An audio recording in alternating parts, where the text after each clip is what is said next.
في المرمى رقم 1 معز بن شريفية، رقم 26 أليسون أفول، رقم 12 خليل شمام يسجل عودته اليوم إلى التشكيلة الأساسية، رقم 29 وليد الهيشري، رقم 17 سامح الدربالي، رقم 21 مجدي تراوي، رقم 19 خالد المولهي، رقم 30 محمد إيهاب المساكني، رقم 3 شاكر الزواغي، رقم 28 هداف البطولة يوسف المساكني، ورقم 15 جوزيف يانيك نجانج. الاحتياطيون في تشكيلة الترجي كحارس مرمى احتياطي وسيم نوارة مع حسين الراقد، محمد بن منصور، كريم العواضي، وجدي البوعزي، يوسف البليلي، وادريس المحيرسي. مدرب الترجي هو نبيل معلول. وليد اليسري يحافظ على كورته كارل ماكس في محاولة للمرور لكن يدارك أليسون أفول وتقطع من دفاع الترجي التونسي. تتقص الكرة من شاكر الزواغي اللي يلعب اليوم في خطة متوسط دفاع. الهجوم لصالح الترجي، خطيرة لفايت الترجي جوزيف وجانبية. محاولة أولى من جانب خط هجوم الترجي التونسي الكاميروني جوزيف يانيك نجونغ، كورته تمر جانبية لمرمى حارس الافريقي سامي النفزي في اللحظات الأولى من هذه المباراة. هي الإعادة للعملية الأولى من جانب يوسف المساكني، كرة كانت في اتجاه سمح الدربالي ثم تنتهي على دعم هذه الثقة فيه وتخلينا طبعا نستغني عن الطواقم الأجنبية. ترجع الكرة مرة أخرى لصالح الترجي، سمح الدربالي يلعب مع فول، توصل الكرة مجدي تراوي والهجوم ما زال لصالح الترجي. 1-2 وإيهاب المساكني وجه لوجه، فرصة افتتاح النتيجة والهدف الأول. الهدف الأول لصالح الترجي، الهدف الأول لصالح الترجي في توقيت 11 دقيقة لعب. إيهاب المساكني يتمكن من افتتاح النتيجة بطريقة فيها برشا فنيات. ستأتي الصورة البطيئة، هي الإعادة. يخرج إيهاب المساكني بعد تمريرة من جانك، ياخذ راحته ويتمكن من مغالطة الحارس سامي النفزي. خذوهات بين إيهاب المساكني وجوزيف يانيك نجانك، والهدف الأول لصالح الترجي بعد مضي 11 دقيقة لعب والإمضاء لإيهاب المساكني. انطلاقة جديدة للمباراة بالتأكيد. بعد 3 دقائق بالضبط في الدقيقة 14 يتمكن أشرف الزيتوني من تعديل النتيجة. تنفذ ضربة المخالف، سيف تقاو خطيرة على مرمى الترجي. أمل من أمال كرة القدم التونسية. ترجع الكرة من جديد لصالح الترجي، أريسون أفول يرجع بها لشاكر الزواغي ثم خالد المولي، يوسف المساكني، يوسف المساكني خطير وكرته تقطع في مرة أولى. يرجع نيانج، التنفيذ من إيهاب المساكني، يعطيه الحكم الإشارة، ينفذ المساكني وهدف ولكن مسبوق بمخالفة، ضربة مخالفة كان أشار لها الحكم يوسف السرايري. ترجع الكرة، هاي الإعادة، كانت ثم مخالفة الإفريقي والترجي. ترجع الكرة لصالح الإفريقي، محاولة المرور من ماهر الحداد ممتازة لحمزة العقربي وتضيع الكرة على عبد المؤمن جابو. ترجع لصالح الترجي، يوسف المساكني إلى إيهاب المساكني، يوسف المساكني حافظ على الكرة، يوسف المساكني مع أشرف الزيتوني وثم ضربة المخالفة لصالح الترجي التونسي.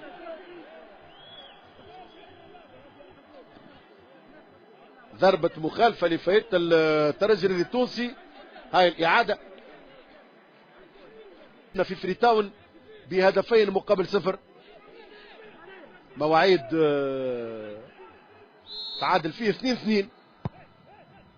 ترجع كرة لصالح الترجي ودفاع الافريقي يتدخل، تصويب جانبية كرة خليل شمام، جانبية كرة قائد الترجي التونسي.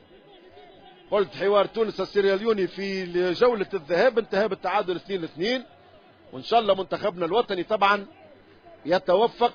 ترجع الكرة من كارل ماكس، المتابعة من سامح الدربالي، تخرج في التماس لصالح الترجي التونسي. رمية التماس لفائدة الترجي من سامح الدربالي ستعود في اتجاه نجانك، ممتازة في اتجاه إيهاب المساكني، والهدف الثاني. الهدف الثاني لصالح الترجي الرياضي التونسي. ممتازة جدا من إيهاب المساكني، طلب كان في توقيت ممتاز، وقراءة صحيحة من جوزيف يانيك نجانج، وإيهاب المساكني مرة أخرى يتألق ويغالط سامي النفزي. في 17 لاعب من الفريقين سجلوا ثنائية، واليوم إيهاب المساكني يصبح اللاعب رقم 18 في تاريخ حوارات الفريقين ممن تمكنوا من تحقيق ثنائية. إيهاب المساكني فوق المرمى، فوق المرمى، ما فماش تسلل. لاعبو الافريقي ممكن ينتظروا انه باش يكون ثم رايه، ولكن إيهاب المساكني لم يكن متسللا. هاي الإعادة ربما ممتازة، ممتازة العملية لصالح النادي الافريقي، والهدف الثاني والكرة جانبية خلتها في الشباك. كرة مجدي تراوي كانت مباغتة، كرة مجدي تراوي ظنيتها في شباك الحارس معز بن شريفية. توزيعة عبد الكريم النفطي كانت تدخل من مجدي مال الحداد، ثم النفطي يطلب في الكرة لكن ما توصلوش، تتقص وترجع الكرة لصالح الترجي. جوزيف يانيك نجانج وجه لوجه، فرصة الهدف الثالث، والهدف الثالث لصالح الترجي. جوزيف يانيك نجانج يسجل الهدف الثالث لصالح الترجي الرياضي التونسي في توقيت 12 دقيقة لعب من هذا الشوط الثاني. كان الضغط من جانب النادي الافريقي، والترجي يرد الفعل ويتمكن من مغالطة الحارس سامي النفزي بهدف ثالث للكامروني جوزيف يانيك نجانج، وهو الهدف ال15 في رصيد هذا اللاعب. امامنا هداف الترجي جوزيف يانيك نجانج، كان في وضعية مناسبة جدا، وبطبيعة الحال بإمكانياته الفنية الكبيرة تمكن من مغالطة الحارس سامي النفزي. الإعادة كانت كرة في العمق من خالد المولي، الرؤية الشاملة من لاعب الترجي، شاف زميله اللي هو متقدم، ودفاع النادي الافريقي ما كانش متفطن، وبطبيعة الحال جوزيف يانيك نجانج نوعية هذه الكرات لا يتسامح معها، يحقق الهدف الثالث، والترجي يتقدم ب3 أهداف مقابل هدف، ويخرج أريسون أفول.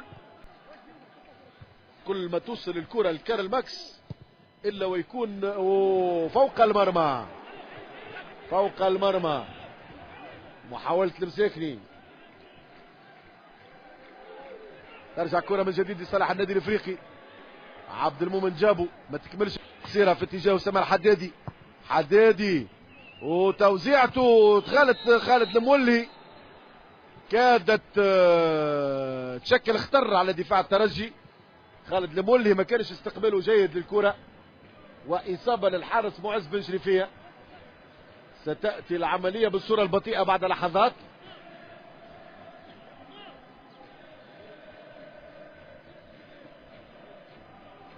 توزيعة ما استقبلهاش جيدا خالد المولي.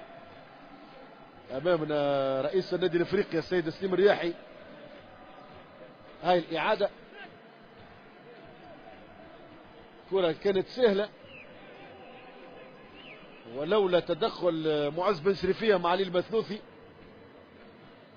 لولا تدخل سين الراقد يستعد لأخذ مكانه، وهذا عادل السليمي اللاعب الدولي السابق في هذا الدربي اللي شاهدنا فيه 5 أهداف بالتمام والكمال، 3 للترجي و2 للافريقي. كرة لصالح الترجي من مجدي تراوي، يوسف المساكني، المساكني لمجدي تراوي، مجدي تراوي. وفي هذه الآونة بالضبط يعلن الحكم الدولي يوسف السرايري عن نهاية المباراة بفوز الترجي على النادي الافريقي 3 مقابل 2.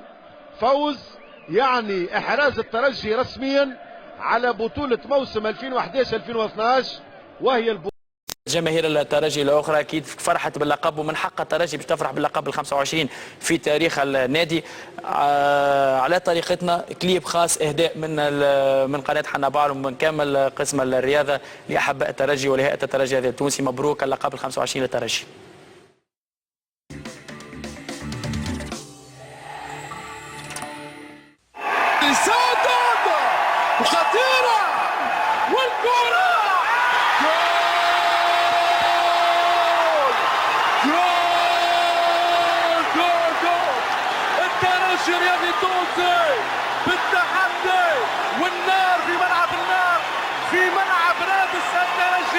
يحدث الفارق منذ الدقيقة الأولى.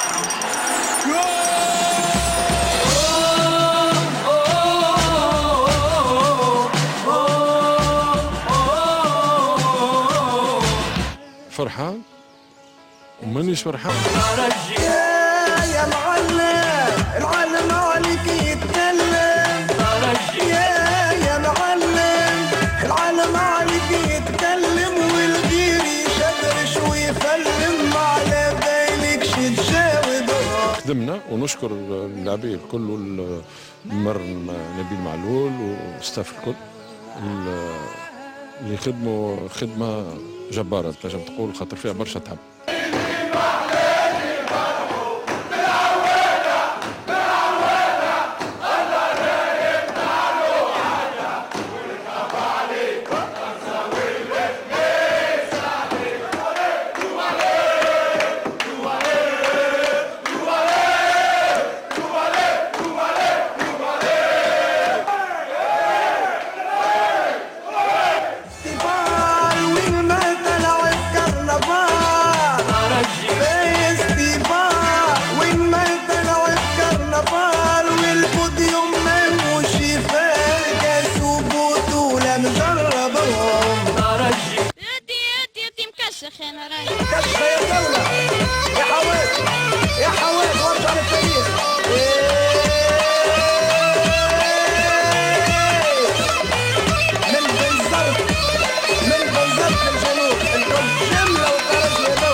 لازم نخدموا اكثر من اللي كنا باش نستحوذوا على كل الالقاب هذوك.